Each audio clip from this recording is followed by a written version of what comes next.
और चलिए अब रुख करेंगे खबरों का विस्तार से। शुरुआत बड़ी खबर के साथ करते हैं, जहां दिल्ली ब्लास्ट केस में एनआईए की बड़ी कार्रवाई हो रही है और इस कार्रवाई को अंजाम दिया जा रहा है जम्मू कश्मीर में और देश के कई मुख्तलिफ इलाकों में भी। इससे पहले इसी तरह छापेमार कार्रवाइयां की गई थी। दिल्ली ब्लास्ट से जुड़ा हुआ ये पूरा मामला है और आरोपी डॉक्टर शाहीन के घर पर एनआईए की रेड हो रही है, जिसे लखनऊ से गिरफ्तार किया गया था। उसके पिता और भाई से पूछताछ हो रही है। शाहीन के घर पर एनआईए ने दबिश डाली है। यहां शाहीन के पिता और भाई से एनआईए पूछताछ में जुटी हुई है। ये वही शाहीन है जो अल फलाह यूनिवर्सिटी में स्पेशलिस्ट के तौर पर कार्यरत थी और दिल्ली ब्लास्ट में जिस तरह से ये पूरा आतंकी मॉड्यूल सामने आया, उसकी एक तरह से मुख्य सदस्य बताई जा रही हैं। और शाहीन क्योंकि एनआईए के रिमांड पर है, 2 दिन पहले रिमांड को 7 दिनों के लिए और बढ़ा दिया गया है। और इस बीच डॉक्टर शाहीन के घर लखनऊ पहुंची है एनआईए की टीम, जहां पर उसके भाई और पिता से पूछताछ हो रही है। डॉक्टर शाहीन का भाई भी रडार पर था। वो एक कंपनी में नाइट ड्यूटी करता था और जो व्हाट्सएप चैट्स मिली हैं उसमें डॉक्टर शाहीन का भाई परवेज भी इन्वॉल्व बताया जा रहा है। लखनऊ में एनआईए की छापेमार कार्रवाई लगातार जारी है। आतंकी डॉक्टर शाहीन के घर पर एनआईए की रेड है। एनआईए की रिमांड में फिलहाल डॉक्टर शाहीन है। कई और बड़े खुलासे होने की उम्मीद है। डॉक्टर शाहीन के ताल्लुकात जैश ए मोहम्मद की जमात उल मोमिनात, जो एक महिला ब्रिगेड है, एक महिला संगठन है जो मसूद अजहर की बहन चलाती है, उससे भी पाए गए थे। और यही कारण था कि इस टेरर मॉड्यूल में अहम भूमिका निभाने में डॉक्टर शाहीन का नाम सबसे ऊपर है।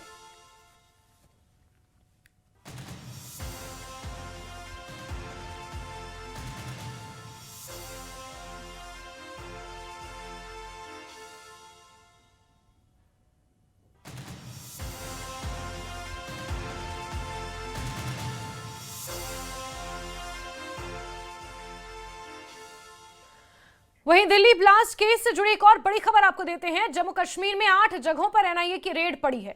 आतंकी गतिविधि में शामिल लोगों के खिलाफ कार्रवाई की गई है। शोपियां, पुलवामा, काजीगुंड में ये छापेमार कार्रवाई हो रही है। पंपोर के शंबूरा में भी तलाशी अभियान जारी है।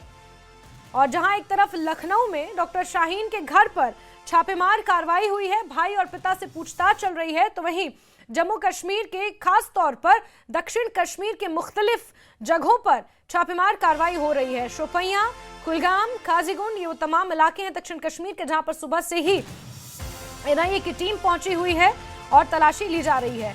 शोपियां का रहने वाला मौलवी इरफान, उसके घर पर भी तलाशी ली गई है। आपको बता दें कि नौगाम की एक मस्जिद में ये इमाम था और जिस तरह से नौगाम में जैश ए मोहम्मद के समर्थन में पोस्टर्स चस्पा किए गए थे, उसके ठीक बाद इस मौलवी को गिरफ्तार किया गया था। शोपियां, पुलवामा और काजीगुंड ये 3 दक्षिण कश्मीर के जिले हैं जहां पर छापेमार कार्रवाई को अंजाम दिया जा रहा है। एनआईए की टीम जम्मू कश्मीर पहुंची है और यहां पर दिल्ली ब्लास्ट से जुड़े हुए तार अब खंगाले जा रहे हैं।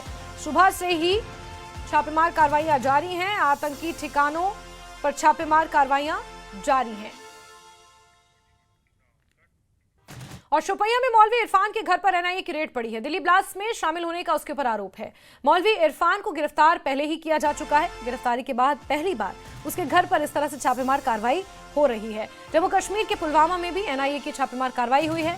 आतंकी डॉक्टर का आका था मौलवी इरफान और एनआईए की कस्टडी में मौलवी इरफान फिलहाल है। एनआईए की रिमांड पर उसे लिया गया है, पूछताछ उससे हो रही है। और मास्टरमाइंड इसलिए क्योंकि उसके ऊपर आरोप है कि यहाँ पर नौजवानों को रेडिकलाइज करने का काम ये लंबे समय से कर रहा था। जैश ए मोहम्मद के साथ भी इसके तार जुड़े हुए पाए गए थे। और शोपियां का ये रहने वाला था। मौलवी Irfan, doctor Muzammil, doctor Umar, doctor Adil, ये वो तमाम लोग थे जो इस आतंकी साजिश में शामिल थे। और इसी के साथ डॉक्टर शाहीन भी इस आतंकी साजिश में मुख्य सरगना बताई जा रही है। और ऐसे में इन मुख्तलिफ इलाकों पर इन तमाम लोगों के घरों पर छापेमार कार्रवाइयां जारी हैं। एनआईए आज सुबह से ही छापेमार कार्रवाई कर रही है। वहीं पुलवामा से भी अपडेट दे देते हैं। दिल्ली ब्लास्ट केस में यहां पर भी छापेमार कार्रवाई हो रही है। पुलवामा की 3 जगहों पर एनआईए की रेड पड़ी है। कोयल, चंदगाम और मलंगपोरा में यह सर्च ऑपरेशन जारी है।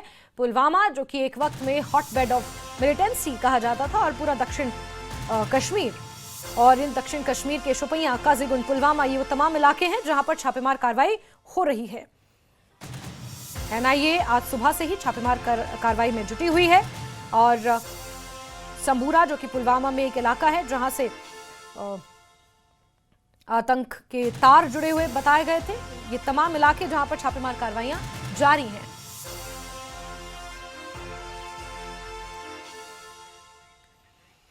और चलिए आपको श्रीनगर लिए चलते हैं, कश्मीर लिए चलते हैं, जहां पर किस तरह एनआईए की रेड पड़ रही है सुबह से लेकर अब तक क्या हुआ। हमारे सहयोगी जुड़ चुके हैं हमारे साथ। बिलाल खान पुलवामा से जुड़े हैं, इरशाद मलिक शोपियां से जुड़े हैं और मंजूर मेरे सहयोगी त्राल से जुड़े हुए हैं। सबसे पहले इरशाद का ही रुख कर लेते हैं। इरशाद, जरा बताएं शोपियां में कहां पर छापेमार कार्रवाई हुई और अभी तक क्या कुछ सामने निकल कर आया, क्योंकि जो मौलवी इरफान है वो मुख्यतः शोपियां का ही रहने वाला बताया जा रहा है।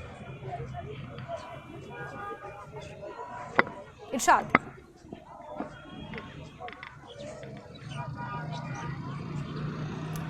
इरशाद, अगर आप तक मेरी आवाज पहुंच रही है तो बताएं जरा शोपियां में कहां तक पहुंची है ये छापेमार कार्रवाई।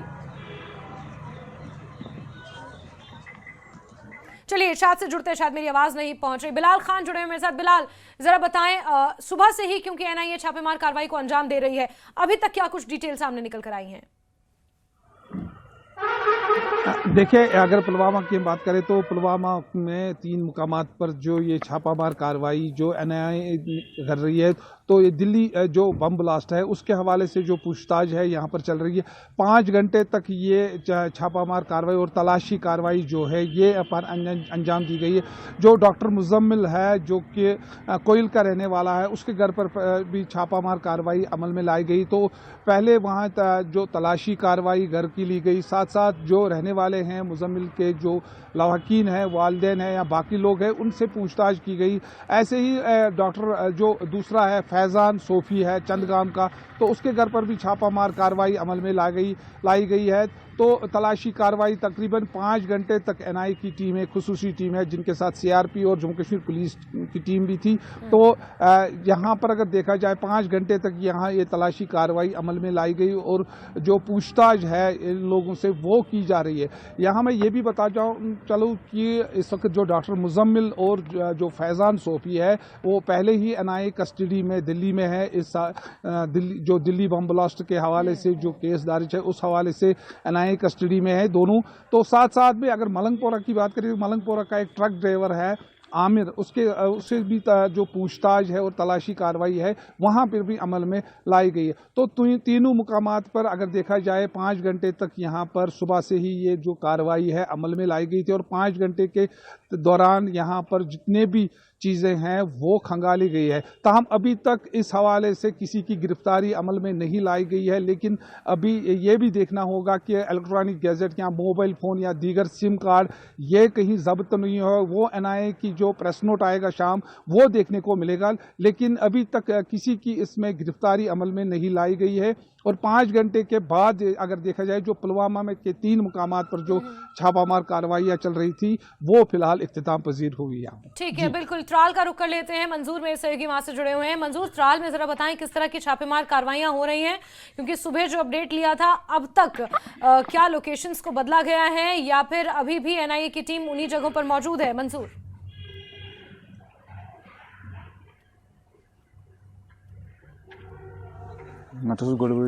हेलो जी जी मंजूर, आप तक मेरी आवाज पहुंच रही है?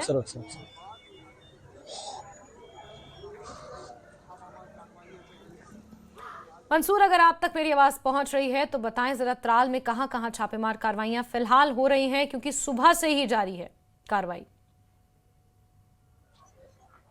जासमीन, अगर हम बात करेंगे आज शुभ सवेरे जो सोमबूरा पामपोर है वहां पर एनआईए की छापामारी हुई। अगर हम बात करेंगे जो आमिर रशीद नामी इस दिल्ली ब्लास्ट में मुलव्वस पाया गया है उसके घर पर सुबह सवेरे छापामारी की गई है और ये कई घंटों तक जारी है। अगर इस वक्त हम बात करेंगे जो छापामारी है अब जो वो खत्म हो गई है, लेकिन अगर हम बात करेंगे कई घंटों तक जो एनआईए की टीम है वो वहां पर डॉक्यूमेंट्स खंगालते रहे, जो इलेक्ट्रॉनिक गैजेट्स थे वो खंगालते रहे, क्योंकि जो दिल्ली ब्लास्ट हुआ, दिल्ली ब्लास्ट में जो मैन एक्यूज्ड है वो आमिर रशीद ही बताया जाता है, क्योंकि जो गाड़ी ब्लास्ट हुई वो गाड़ी इन्हीं के नाम पर थी। तो इस हवाले से अगर हम कहेंगे तो जो सुबह सवेरे से यहाँ पे एनआईए की रेड पड़ी थी तो कई घंटों तक ये जारी रही और उसके साथ साथ जो डॉक्यूमेंट्स है खासकर वो खंगाले गए वहाँ पे। लेकिन अभी तक जो डिटेल्स है वो सामने नहीं आई, क्योंकि जो एनआईए का प्रेस रिलीज है वो सामने अभी नहीं आया है। लेकिन अगर हम बात करेंगे जो भी दिल्ली ब्लास्ट से जो भी यहाँ पर भी तार जुड़े हैं तो उसको खंगाला जा रहा है। अगर हम बात करेंगे कश्मीर में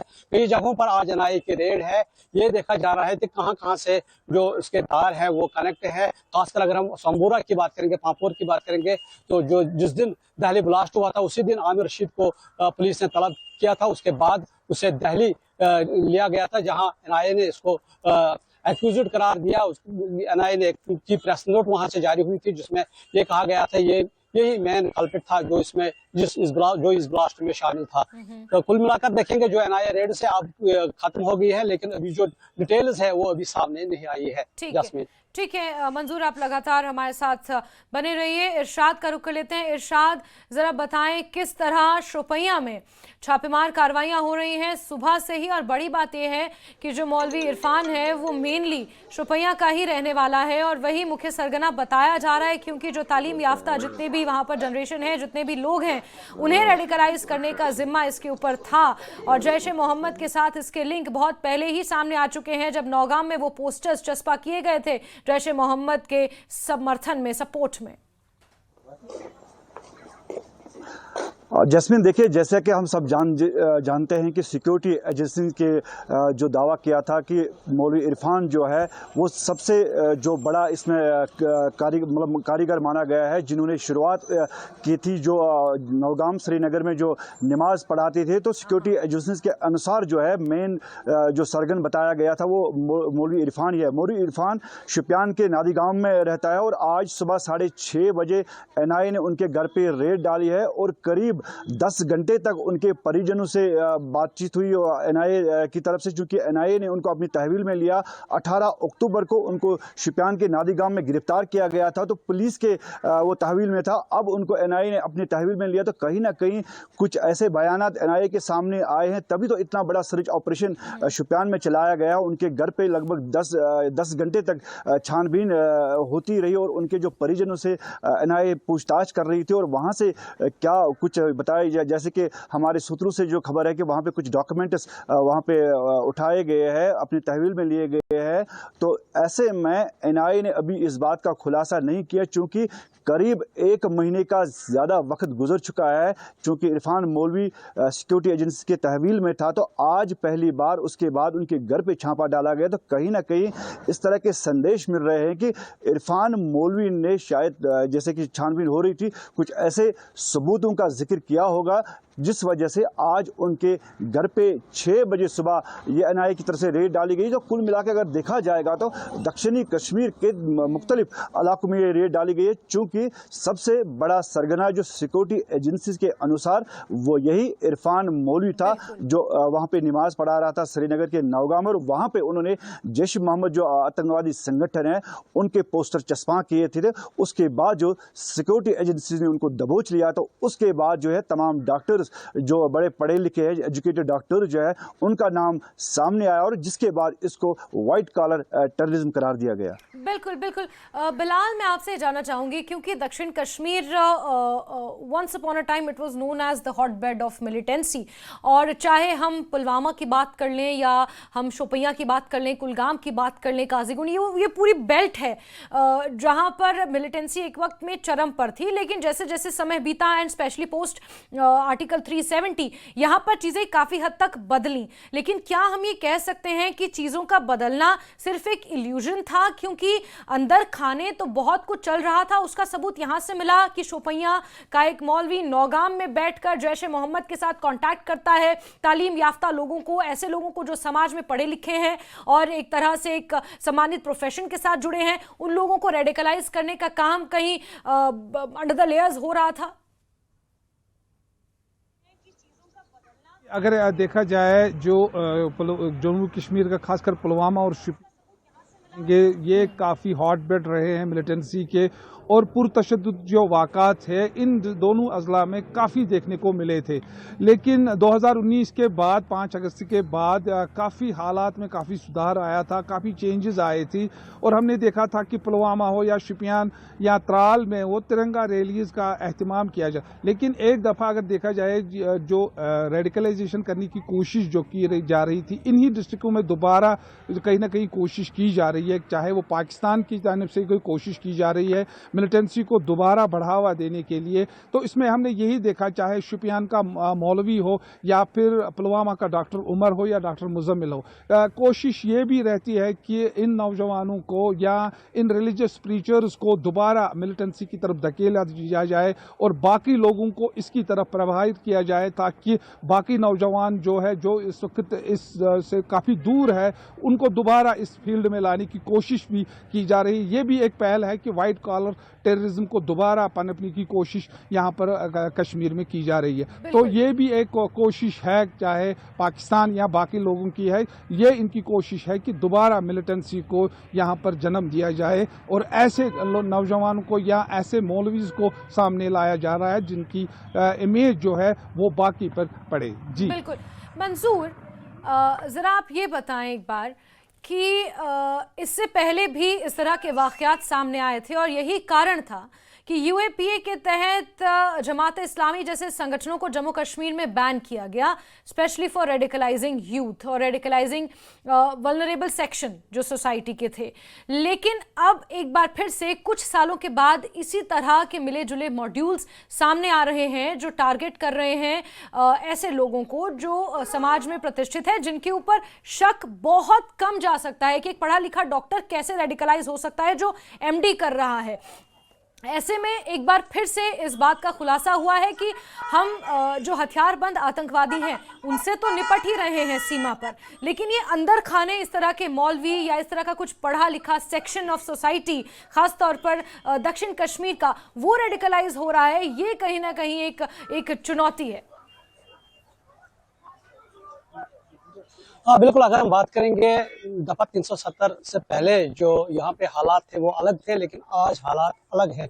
क्योंकि अगर हम बात करेंगे, यहाँ एक जमाना था जब स्टून पेल्टिंग से निपटना था और मिलिटेंसी से निपटना था, लेकिन अब ऐसा ऐसा वो चीजें खत्म हो गई। लेकिन जो ही दफा 370 हटाया गया उसके बाद यहाँ हालात में बहुत सुधार आया। क्योंकि अगर हम बात करेंगे जो स्टून पेल्टिंग है वो खत्म हो गई है, ये मिलिटेंसी का ग्राफ भी बहुत कम हो गया है। इसके साथ साथ अब जो ये मिलिटेंसी को फरोग देने वाले हैं वो अब इन तबकों पर अपना निशाना बना रहा है जो सॉफ्ट है, वो सॉफ्ट टारगेट ढूंढ रहे हैं जिन पर कोई शक न हो। तो इस सिलसिले में अगर हम बात करेंगे, ये उन नौजवानों को कोशिश कर रहे हैं इस दायरे में लाने की जो जिन पर शक न हो, जो मिलिटेंसी से इससे पहले वाबस्ता ना हो, स्टून पेल्टिंग में वाबस्ता न हो। तो ये एक बड़ी कोशिश है इन नौजवानों को अपनी तरफ रागिब करने की। लेकिन अगर हम बात करेंगे, जो पुलिस और दीगर एजेंसियां है वो इस पर काम कर रही है। तो पिछली बार ही त्राल में एक जैश मोहम्मद से एक जो नंबरदार को पकड़ा गया। जो नंबरदार था वो इलाके में सॉफ्ट बंदा, अच्छा बंदा था, लेकिन जो ही उसके कब्जे से 2 ग्रेनेड और कुछ डेटोनेटर मिले, तो उसके बाद ये लगा कि ये ऐसे लोगों को टारगेट किया जाता है जो मतलब समाज में अच्छे हैं, जिनका नाम है, उन लोगों को टारगेट किया जाता है। लेकिन अगर हम एजेंसीज की बात करेंगे, पुलिस की बात करेंगे, पुलिस अपना जो काम है वो अपनी तरफ से जारी रखे हुए है, क्योंकि वो चाहती है, हर किसी पर उनकी नजर है। अगर हम बात करेंगे, इस इलाके में बहुत ज्यादा मिलिटेंसी रहती थी, लेकिन आज अगर हम देखेंगे, आज इस इलाके में बहुत कम जो मिलिटेंसी का ग्राफ है, पूरा ग्राफ मंजूर, लेकिन इस बात से भी इनकार नहीं किया जा सकता कि कहीं ना कहीं इस चीज को दोबारा रिवाइव करने की कोशिशें की जा रही हैं। इरशाद, मैं आपसे समझना चाहूंगी, क्योंकि शोपियां और पुलवामा दक्षिण कश्मीर के वो 2 ऐसे जिले जहां पर मिलिटेंसी बहुत ज्यादा होती थी, आतंकवादियों का कहीं ना कहीं एक वक्त में पीक इंसर्जेंसी पीरियड में ये उनका घर एक तरह से रहता था। ऐसे में आज के समय में पोस्ट 370 मकामी लोगों का क्या रिएक्शन है जब ये माना जा रहा है कि लोग लोकतंत्र में हिस्सा ले रहे हैं, इंतखाबातों में बढ़ चढ़कर हिस्सा ले रहे हैं, परसेंटेज इतनी ज्यादा निकल कर आ रही है, वोटिंग परसेंटेज, और ऐसे में अब दोबारा जब इसकी रिवाइवल की इस तरह की खबरें सामने आ रही हैं कि अंदर खाने कहीं ना कहीं कुछ तो हो रहा है, ऐसे में मकामी लोगों का क्या रिएक्शन है, उनका इन मौलवियों की तरफ या फिर ऐसे लोगों की तरफ जो ये डॉक्टर्स हैं लेकिन रेडिकलाइज्ड हो चुके हैं, खुद को उड़ा दे रहे हैं, फिदाइन बन जा रहे हैं, मकामी लोग वहां पर क्या सोच रहे हैं? देखिए जस्मीन, इसमें कोई दोहराई नहीं है। जैसा कि आपने जिक्र किया है, पुलवामा और शुपियान यकीनी तौर पे अगर देखा जाएगा 2018 से 19 तक भी शुपियान और ज़िला पुलवामा जो है मिलिटेंसी के लिहाज से हसास तरीन ज़िले रहे हैं और यहाँ पे हॉट बेल्ट रहा है। तो उसके बाद जो कहीं ना कहीं जो बुरहान ब्रिगेड ने जो यहाँ पे लड़कों को जोड़ा था, वो ब्रिगेड ख़त्म होने के बाद जो है हालात जो है यहाँ पे सामान्य हुए। और उसके बाद जो है अगर कहीं ना कहीं यहाँ पे ये कहना ज़रूरी है कि हाइब्रिड टेररिज्म को कैसे पनपने देना है, ये बड़ा एक चैलेंज है सिक्योरिटी एजेंसीज के लिए। क्योंकि पहले जो मिलिटेंट हुआ करते थे वो खुले आम वेपन के साथ घूमते थे, लेकिन इस तरह के वेल एजुकेटेड मिलिटेंसी में घुसना ये कहीं ना कहीं एक बड़ा सवाल या निशान है। तो पहले जो है ये कहा जा रहा था कि अनपढ़ लोग उसमें घुस रहे, लेकिन जब भी हम आज इरफान मौलवी के घर पे जब छापा पड़ा तो वहाँ पे जो है तो वहाँ पे जो लोग थे वो घरों में सहम के रह गए हैं और किसी तरह का वहाँ पे बिल्कुल सन्नाटा छाया हुआ था। लेकिन पहले अगर इस तरह की गिरफ्तारियां यहाँ पे अमल में लाई जाती थी तो यकीनी तौर पे पुलिस, सीआरपीएफ हो या आर्मी हो, उन पे सिटून पेल्टिंग हुआ करती थी। तो जैसे कि मंजूर भी कह रहे थे कि 370 हटने के बाद अब हालात जो है तब्दील हो चुके हैं। अब नए तरीके से जो है मिलिटेंसी को पनपने की कोशिश हो रही है।